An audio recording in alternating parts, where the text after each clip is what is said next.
Hey guys, Devin from DCON. Don't you hate when your MacBook freezes?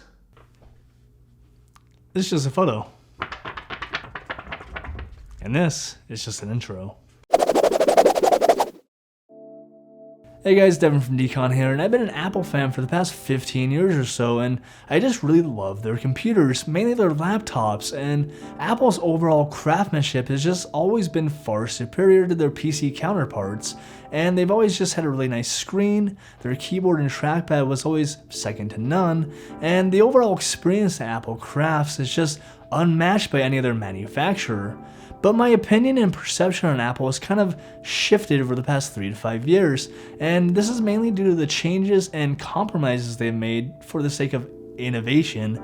And while some of these were rather forward-thinking, others were just downright bad decisions. And the 2019 MacBook Pro is a perfect example of this. There's a lot of great stuff going on here, but there's also a lot of bad stuff going on as well. And I'll get to that in just a minute, but first I want to cover the overall build quality. Like other Apple devices, the MacBook Pro feels amazing. It's nice and cool to the touch, it's rock solid, and the lid can be opened with just one hand.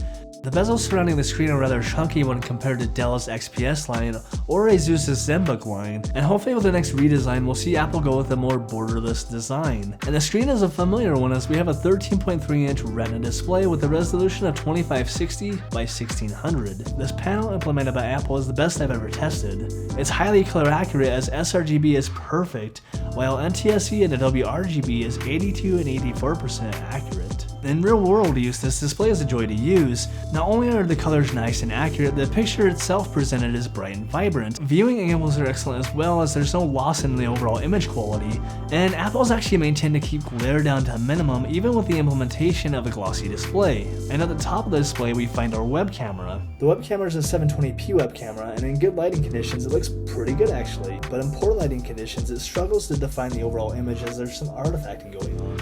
And overall I think it's a nice web camera, especially for a Mac. Hopefully we'll get a 1080p web camera down the road, but for now, this will do just fine.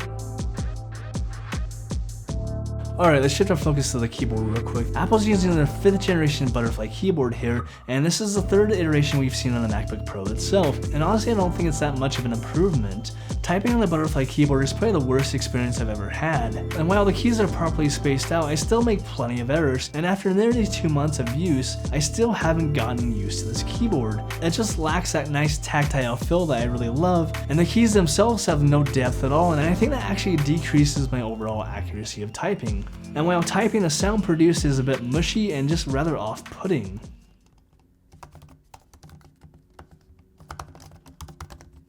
Thankfully the trackpad is a different story. Apple hasn't touched this at all and it's still great. It's a Force Touch glass trackpad and overall it just feels very nice and it's highly accurate. And just adjacent to the keyboard we have our speakers. Apple's included stereo speakers here and they're fantastic. And they're easily the best speakers I've heard on any laptop or desktop. The overall sound just has really nice depth to it, and even though there's no low end to speak of, the highs and mids are actually pretty damn good. And it gets plenty loud as it reaches the maximum of around 90 decibels. Alright, let's look at our internals real quick.